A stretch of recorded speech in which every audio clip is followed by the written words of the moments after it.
गुरुपौर्णिमा आपल्या सगळ्या स्वामी भक्तांसाठी आणि दत्त भक्तांसाठी अतिशय महत्त्वाचा दिवस. गुरुपौर्णिमेनिमित्त आपण असंख्य स्वामी भक्त स्वामीचरित्र सारामृताचे संकल्पयुक्त पारायण करत आहोत. बऱ्याच लोकांना गुरुचरित्र पारायण करायचं आहे, पण काही अडचणी आहे, काही संकट आहे, त्याच्यामुळे आपण गुरुचरित्र ग्रंथाचं पारायण करू शकत नाही. कारण बरे काही नियम आहेत जे तुम्हाला पालन करावेच लागतात. मग अशा वेळेस असं कुठलं पारायण आहे किंवा अशी कुठली सेवा आहे जी केल्याने आपल्याला गुरुचरित्र पारायणाचं फळ मिळेल?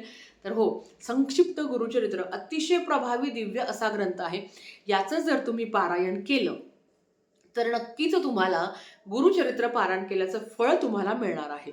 याचा अर्थ असा नाही की आपण गुरुचरित्र पारायण करायचं नाही आहे, पण ज्यांना शक्य होत नाही त्यांनी संक्षिप्त गुरुचरित्र हा ग्रंथ अतिशय सोपा, दिव्य, प्रभावी आहे. 7 अध्यायाचा आहे.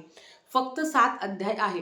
पण हो, याचे पण थोडेसे नियम आहे, जे कसं पठण करायचं, काय करायचं, काय खायचं, काय नाही खायचं, या संदर्भातली सगळी माहिती ना खाली दिलेल्या लिंकवर आहे. नक्की चॅनलला जाऊन सबस्क्राईब करा, जेणेकरून तुम्हाला असेच आध्यात्मिक व्हिडिओ बघायला मिळेल. धन्यवाद. श्री स्वामी समर्थ.